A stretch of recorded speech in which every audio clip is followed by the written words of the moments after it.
A very good afternoon to all my dear students. I welcome you all in my session. ये video उन बच्चों के लिए important होने वाली है जो इन कोर्सेज को ऑप्ट किए हुए हैं। इनमें से कोई सा भी एक कोर्स ऑप्ट किया है जिन बच्चों ने, चाहे वो बीबीए हो, बीसीए हो, एमबीए हो, बीकॉम हो। उनका एक सब्जेक्ट होता है कम्युनिकेशन। कुछ कोर्सेज में वो बिजनेस कम्युनिकेशन के नाम से हो सकता है, कुछ कोर्सेज में वो कम्युनिकेशन के नाम से हो सकता है। तो आज हम उसी को पढ़ने वाले हैं and I am going to explain two subtopics, that is meaning of communication and barriers of communication. अब हम जब कम्युनिकेशन की बात करते हैं, हम जब बात कर रहे हैं, हम दो लोग बात करते हैं, ठीक है। कोई भी दो लोग अगर बात करते हैं, कोई भी अपनी फीलिंग्स बताते हैं, कुछ भी बताते हैं दूसरे सामने वाले बंदे को, और वो उसको रिस्पॉन्ड करता है, that is what, that is communication. Let's have an example. आपको बहुत तेज भूख लग रही है, आप मम्मा के पास जाएंगे, मम्मा मुझे बहुत तेज भूख लग रही है, please give something to eat. मम्मा बोलेंगे ओके बेटा, आपको क्या खाना है। आप कुछ भी बोल सकते हो कि मम्मा पिज्ज़ा बना दीजिए, या कोई स्टफ पराठा दे दीजिए, या कुछ भी दे दीजिए जो जल्दी बन सकता है, मुझे बहुत तेज भूख लगी है। आपकी मम्मा कहते हैं ठीक है बेटा, बस 5 मिनट्स, मैं भी देती हूँ कुछ आपके लिए, कुछ आपको बना के देती हूँ। मीन्स क्या हुआ, इस एग्जाम्पल में दो लोग बात कर रहे थे, आप और आपकी मम्मा, ठीक है। आपने कुछ मांगा, मम्मा ने कहा ठीक है बेटा, मैं 5 मिनट्स में देती हूँ। तो मतलब आपका रिस्पॉन्स हो रहा था, आप दोनों एक दूसरे को रिस्पॉन्स कर रहे थे, यानी कि फीडबैक दे रहे थे, राइट। तो दैट इज कम्युनिकेशन, मतलब आप दो लोगों के बीच में बातचीत हो रही थी। Communication can't be single way, ये एक तरीके से नहीं हो सकता है, ठीक है।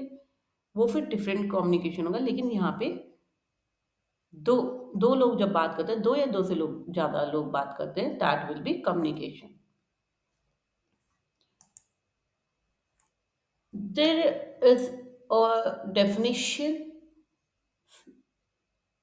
Communication is an exchange of ideas, facts, opinions, or emotions of two or more persons. And this definition is given by William Newman and Charles Summer. We can call them Newman and Summer. This definition is given by Newman and Summer. And the word communication is derived from the Latin word communis, which means common. मतलब ये word लिया गया है Latin word communist से, जिसका meaning है common. जब आपको एग्जाम में कोई भी क्वेश्चन आता है कम्युनिकेशन का मीनिंग वगैरह के लिए, तो आपको ऐसे ही एक्सप्लेन करना है। आपको एक डायग्राम भी बनाना है, जैसे डायग्राम आपको यहाँ पे शो हो रहा है, there is a boy and a girl, ये एक दूसरे से बात कर रहे हैं।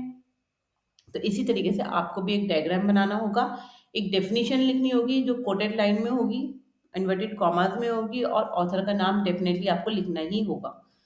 तो इसमें आपका 1 और 1.5 पेज इजिली फिल हो जाएगा, राइट। तो you have to write in this way. Now the question is why we are studying this subject communication, means what is the importance of communication, why we are learning this subject,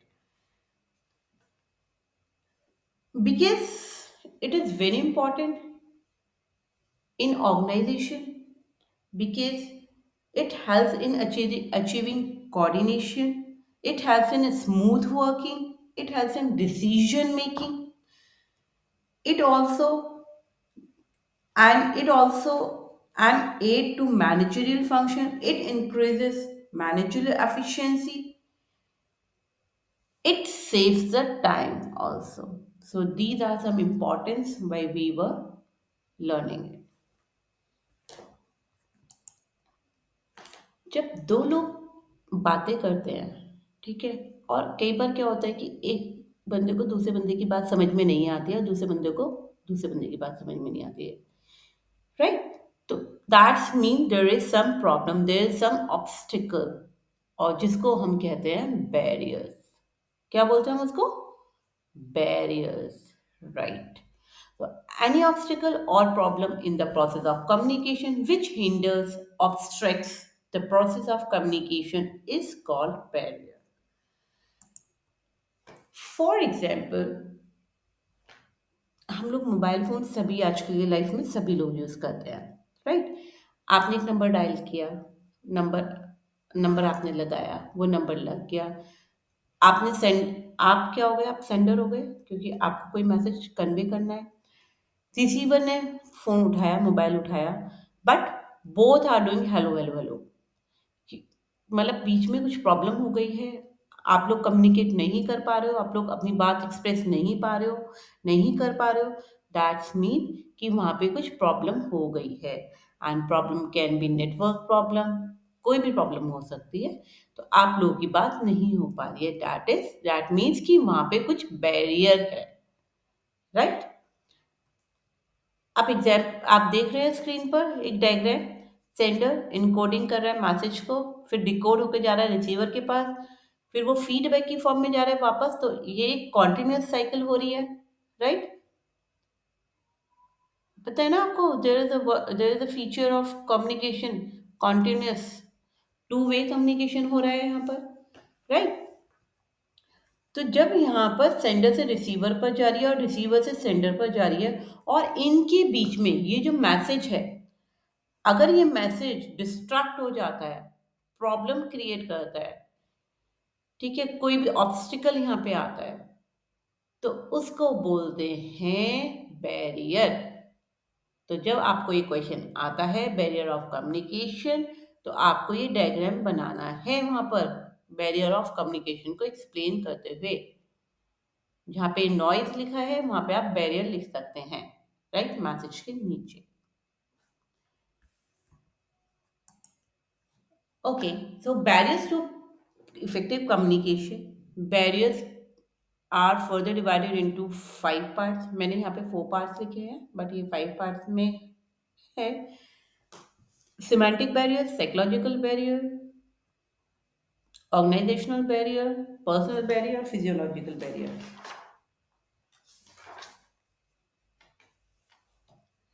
Physical barrier, right? It's not physiological, it's a physical barrier.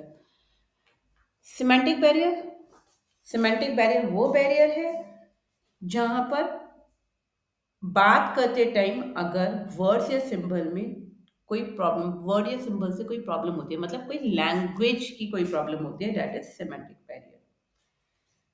When obstacles arise in the communication process with respect to misinterpretation of meanings of words or symbols, these obstacles can be called semantic barriers.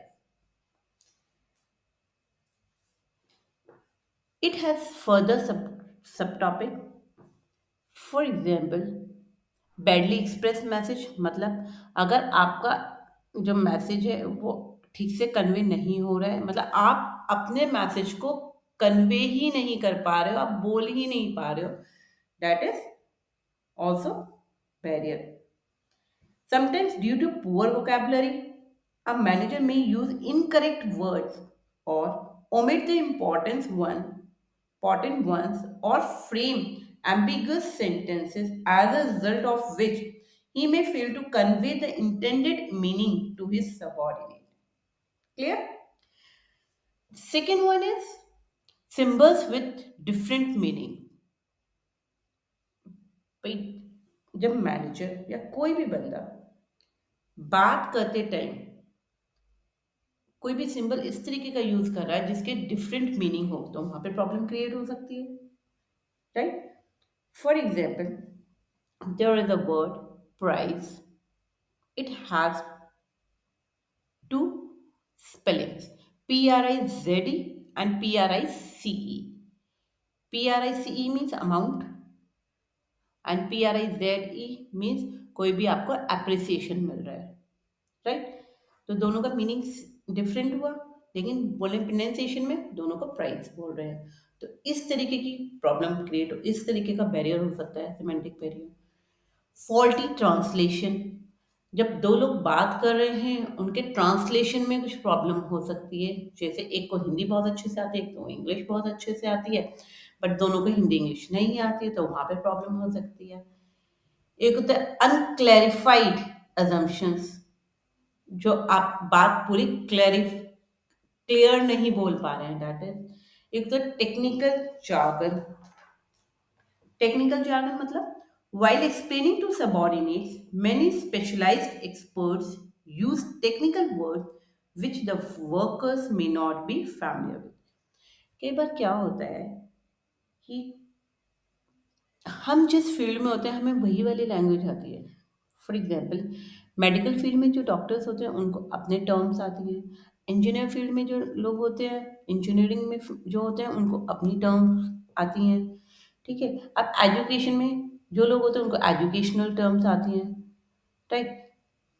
तो अगर आप medical field में बिल्कुल नहीं जानते और आप doctor के पास जाते हैं, डॉक्टर आपको कोई मेडिसिन लिखता है, तो आप अपने टर्म में कुछ लिखता है तो आपको समझ में नहीं आएगी वो। तो this is known as technical jargon, and it is also one of the barrier of language, semantic barrier, right? Body language and gesture decoding, अगर आप बॉडी लैंग्वेज और जेस्चर डिकोडिंग गलत कर रहे हैं तो वहां पे प्रॉब्लम हो सकती है। राइट। तो these all badly expressed message, symbol with different meaning, faulty translation, technical jargon, body language, and gesture decoding. These all are semantic barriers. Now come to the psychological barriers. Premature evaluation. अगर आप पहले से evaluate कर लेते हैं कि वो क्या बोलने वाला है, ठीक है, that is one of the psychological barrier. For example, अगर सपोज करो मैनेजर बोलते हैं come and do this work, ठीक है, कम, आपको समझ में नहीं आ रहा, आपने पहले ही सोच लिया ये मुझे बुला रहा है, ये तो कुछ डांट लगाने वाला है, वो तो कुछ वर्क के लिए बुला रहा है, और आपने उसको प्री मेच्योर एवेल्युएट कर लिया, यार अब मैनेजर बुला रहा है तो कुछ ना कुछ प्रॉब्लम क्रिएट होने वाली है। तो हो गई ना बैरियर ये। The next is lack of attention. जब आप बात ही पूरी ठीक से ना समझें, ना सुने, आपका माइंड कंसंट्रेशन ही नहीं, मीन्स फिजिकली आप बैठे हैं वहां पे, मेंटली आप कहीं घूमने गए हैं। It is also one of the barrier. Loss by transmission and poor retention. जब आपके पास जो बात आ रही है वो कट कट के आ रही है, आपके पास पूरी बात ही नहीं आ रही है, तो वहां पे प्रॉब्लम क्रिएट होगी। डिसट्रस्ट, आपको अपने सेंडर पे या रिसीवर पे ट्रस्ट ही नहीं है, तो आप उसकी बात ही नहीं सुनेंगे, आपको बिलीव ही नहीं रहेगा क्या बोल रहा है, सही बोल रहा है नहीं बोल रहा है। तो these all are the psychological barriers. Now come to the organisational barriers.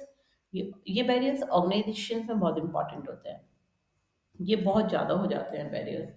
Okay. तो organizational policy, this organization policy may also create a barrier, कि पॉलिसी आपको क्लियर ही नहीं हो रही है, क्या पॉलिसी है, कैसी पॉलिसी है, और किस तरीके से पॉलिसी हो रही है। रूल्स एंड रेगुलेशंस, अगर सपोज करो rules and regulation bar bar change हो रहे हैं, फ्रिक्वेंटली चेंज हो रहे हैं, तो आपको वो एक बैरियर का वर्क करेगा। The next is status differences. Status differences can be of any kind, मतलब सेम लेवल पे जो मैनेजर्स हैं उनको प्रॉब्लम हो, या फिर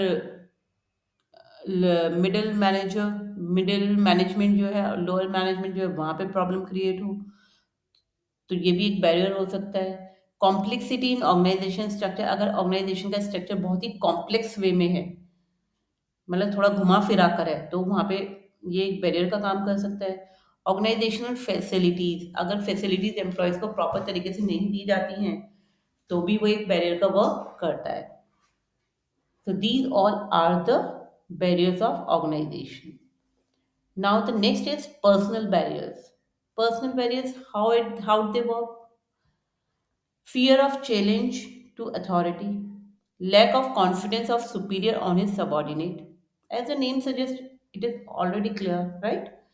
Unwillingness to communicate, जब हम बात कहने लायक ही नहीं होते हैं अपनी। लैक ऑफ प्रॉपर इंसेंटिव, जितना जो हमें रिक्वायर्ड होता है हमें उसके अकॉर्डिंग नहीं मिलता है, मतलब जो हमारे क्वालिफिकेशन है, जो हमारी एबिलिटी है हमें उसके अकॉर्डिंग नहीं मिलता है, तो वहाँ पे भी प्रॉब्लम होती है.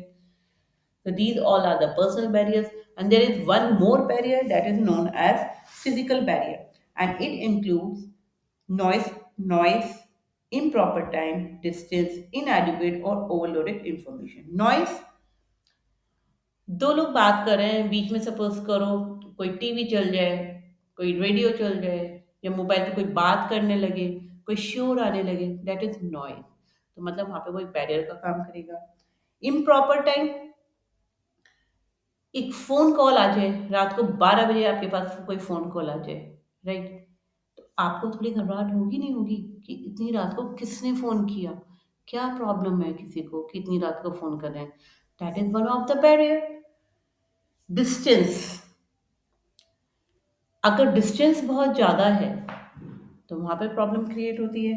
एंड इनएडुकेट और ओवरलोडेड इन्फॉर्मेशन, अगर इन्फॉर्मेशन जितनी रिक्वायर्ड है उतनी नहीं दी, उससे ज़्यादा इन्फॉर्मेशन दे देते हैं, तो भी प्रॉब्लम क्रिएट हो जाती है, तो वो भी एक बैरियर का काम करती है.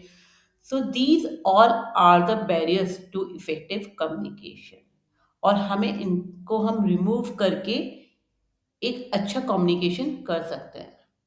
Okay, so if you face any problem, obviously you can write in the comment.